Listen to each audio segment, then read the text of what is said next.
તો ઉત્તરાયણમાં બનતો સાતધાનનો ખીચડો આજે લસણ ડુંગળી વગર અને ડાયરેક્ટ કુકરમાં બનાવી શકાય એ રીતે આજે તૈયાર થયો છે. આ સાતધાનના ખીચડીને જો તમારે ન વઘાર હોય તો તમે એઝ ઇટ ઇઝ એને બાફી અને એને તમે ખાઈ શકો છો.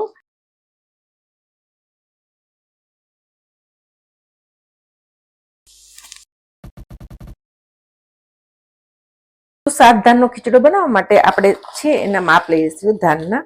તો હું મુઠ્ઠી પ્રમાણે તમને માપ આપી દઉં છું. તો એક મુઠ્ઠી છે એ બાજરો છે, અથવા તો તમે કોઈક નાની એવી વાટકી હોય એ પણ તમે સેટ કરી શકો છો, કારણ કે સાતધાન છે એટલે પલળે એટલે ઘણું બધું થઈ જાય છે. એક મુઠ્ઠી છે એ જુવાર છે. આ બંને આખા છે. જે વસ્તુને પલળતા વાર લાગશે એને આપણે અગાઉથી પલાળવી પડે છે 6 કલાક જેવું. સાતધાનનો ખીચડો છે એ મકર સંક્રાંતિમાં બનતો હોય છે સવારે. તો આ બધું જે ધાન પલાળવાનું છે એ આપણે આગલી રાત્રે જ, એટલે કે 13 તારીખે રાત્રે પલાળી દેવાનું હોય છે. અને એક મુઠ્ઠી છે એ ચણાની દાળ છે. અને જો તમે માપ પ્રમાણે કરશો તો આશરે તમારી પાસે કપ હોય તો 1/4 કપ થશે. અને એક મુઠ્ઠી છે એ સિંગદાણા છે. આટલી વસ્તુ આપણે પલાળી રાખશું. સિંગદાણા પલાળીને રાખશો તો તમને પિત્ત નહીં થાય. તો આ બધી વસ્તુનો આપણે એક માપ લઈ લેશું જેથી આપણને પાણી એડ કરવાની ખબર પડે. આપણે બધું સાથે જ પલાળવું છે. તો એક્ઝેક્ટ માપ માટે આપણે હજી એક નાનો વાટકો લઈ લેશું જેથી આપણને માપનો ખ્યાલ આવે. આ વાટકો છે એ પોણો ભરાય છે. તો આપણે એ પ્રમાણે પછી આપણે એમાં પાણી એડ કરવાનું છે. તો પહેલા આપણે આ બધી વસ્તુને સરસ 3 થી 4 પાણી આપણે ધોઈ લેશું. તો મેં વ્યવસ્થિત રીતે ધોઈ લીધા છે. હવે આ રીતનું મેં ગરમ પાણી કરેલું છે, થોડું વધારે ગરમ પાણી છે. તો આપણે એને ડૂબ આપણે એને પલાળી દેવાનું છે, કારણ કે જુવાર અને બાજરાને પલળતા વાર લાગે છે. તો આપણે એને ઢાંકી અને આપણે ઓવરનાઇટ રાખવાનું છે. બાકી આપણે ચોખાને ખીચડીને બનાવતા જ હોય છે, એને પલાળવાની જરૂર નથી. તો હવે આપણે એને ઢાંકી અને આપણે એને રાખી દઈશું ઓવરનાઇટ.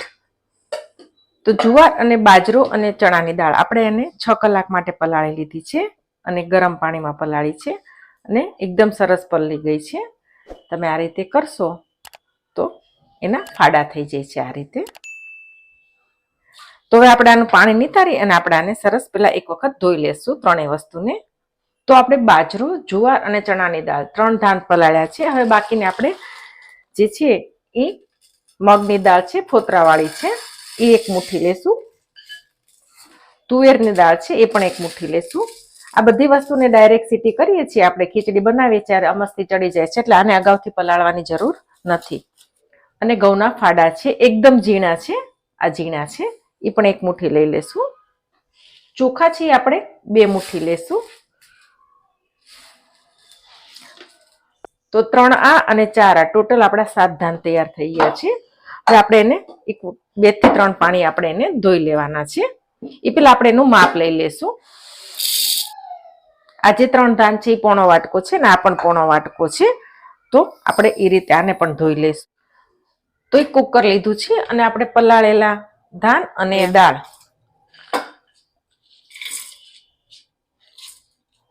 બધું થઈને ટોટલ ધાન છે એ 1.5 વાટકી થાય છે. જે વટાણા છે એ 1 કપ છે. અડધો કપ છે એ ચણા છે, લીલા ચણા છે.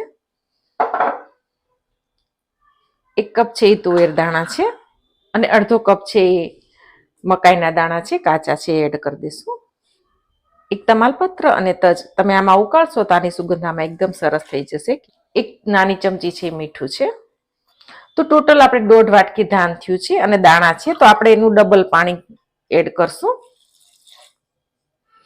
ટોટલ 3 વાટકી અને ઉપર થોડું 3.25 વાટકી આપણે પાણી એડ કર્યું છે. તો આપણે કુકર મૂકી દઈશું. થોડો ધીમો રાખશું, મીડિયમ ગેસ ઉપર રાખું છું એટલે, અને 3 સીટી આપણે એને કરી લેવાની છે. તો ટોટલ 3 સીટી થઈ ગઈ છે. ગેસની ફ્લેમ બંધ કરી દઈશું અને કુકર ઠરે ત્યાં આપણે એના માટે વઘારની તૈયારી કરી લઈએ. તો આપણે એક મસાલો વાટી લઈશું. 4 તીખા મરચા છે અને 1 ઇંચ આદુનો ટુકડો છે. તો એને આપણે વાટી લેવાના છે. હું આમાં લસણનો ઉપયોગ નથી કરતી. જો તમને લસણનો ઉપયોગ કરવો હોય તો તમારે આની સાથે વાટી લેવાનો છે. એક વઘાર કરી લેવાનો છે. એના માટે મેં પેન મૂક્યું છે. 1 ચમચી તેલ મૂકશું અને 1 ચમચી ઘી મૂકશું. તો તેલને અને ઘીને થવા દઈએ. તો ઘી ને તેલ ગરમ થઈ ગયા છે. એમાં એક નાની ચમચી રાઈ એડ કરશો, એક નાની ચમચી જીરું અને હિંગ થોડી વધારે નાખશું. 1/4 ટીસ્પૂન જેટલી હિંગ છે. ગેસની ફ્લેમ ધીમી કરી નાખશું. આપણે મીઠા લીમડાના પાન, 2 સૂકા મરચા, 15 જેટલા મરી છે અને વાટેલા આપણે મરચા અને આદુ આપણે એડ કરી દઈશું. એક નાનું ગાજર છે ઝીણું સમારેલું છે, એડ કરી દઈએ અને સાથે ટમેટા એડ કરી દઈશું. 2 મીડિયમ સાઈઝના ટમેટા છે. તો ગેસની ધીમી ફ્લેમ ઉપર આપણે એને 2 મિનિટ જેવું થવા દેવાનું છે. તો 1.5 મિનિટ જેવું થયું. વચ્ચે મેં એક વખત હલાવી લીધું હતું. તો એમાં કિસમિસ એડ કરશું. 15 થી 20 કિસમિસ છે. તમારે જો ડ્રાયફ્રૂટ નાખવા હોય તો તમે આ સમયે એમાં ડ્રાયફ્રૂટ પણ નાખી શકો છો. અડધું કેપ્સિકમ છે એ એડ કરી દઈએ. 1/4 ટીસ્પૂન હળદર એડ કરશું. 1/4 ટીસ્પૂન છે એ લાલ મરચું છે અને આપણે લસણ કે એવું કાંઈ એડ નથી કર્યું અને ધાન છે એટલે પેટમાં ના આપણને વાયુ કરે. મેથીયો મસાલો છે, એકદમ મસ્ત ટેસ્ટ આવશે અને બધા દાણાની હોવાથી તમે આ નાખશો તો તમને ગેસ કે વાયુ પણ આ નહીં થાય. નાની ચમચી છે મેથીયો મસાલો એડ કરું છું. બધા મસાલો નાખ્યો છે તો આપણે એને ઢાંકીને 1 મિનિટ માટે ધીમા ગેસે થવા દઈશું. તો મસાલા સોતરાય ત્યાં આપણે કુકર ખોલી લેશું. એકદમ સરસ બધું ચડી ગયું છે, એકદમ છૂટું છે. ખાલી 3 સીટી કરી છે ત્યાં એકદમ સરસ થઈ ગયું છે બધું. તો આપણે ખોલી લેશું. 1/4 ટીસ્પૂન સબ્જી મસાલો છે અને વેજીટેબલ પૂરતું આપણે મીઠું એડ કરશું, 1/4 ટીસ્પૂન જેટલું, અને એને પણ આપણે મિક્સ કરી દઈએ. તો અડધા વાટકા જેટલું આપણે પાણી એડ કરવાનું છે. પાણી ગરમ થાય એટલે આપણે આમાં ખીચડો એડ કરશું. તો વઘાર ગરમ થઈ ગયો છે, આપણે એમાં ગરમ ગરમ ખીચડો એડ કરી દઈશું. મેં અડધો જ ખીચડો એડ કર્યો છે. અડધો ખીચડો છે હું તમને બીજી રીતે પ્લેટિંગ કરી દઈશ. વઘાર વગરનો ખીચડો પણ તમે થોડો અલગ રીતે ખાઈ શકો છો. તો હવે આપણે વઘારમાં ખીચડાને બરાબર મિક્સ કરી દેવાનો છે ને વઘાર એકદમ સરસ મિક્સ થઈ જાય એના માટે આપણે ઢાંકીને 1 મિનિટ માટે થવા દઈએ.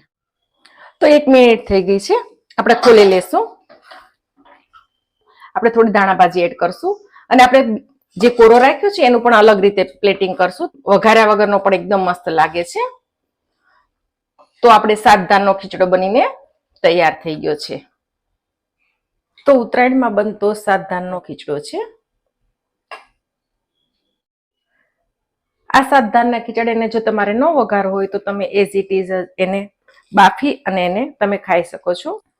વઘાર્યા વગરના ખીચડામાં ઉપરથી કાચું તેલ એડ કરવાનું હોય છે અને ઉપરથી મેથીયો મસાલો. જો આજની રેસીપી તમને ગમી હોય તો ચોક્કસથી વિડીયો લાઇક કરજો અને ફેમિલી અને ફ્રેન્ડમાં શેર કરજો. અને જો ચેનલને હજી સુધી સબસ્ક્રાઇબ ના કરી હોય તો ચેનલને સબસ્ક્રાઇબ પણ કરજો.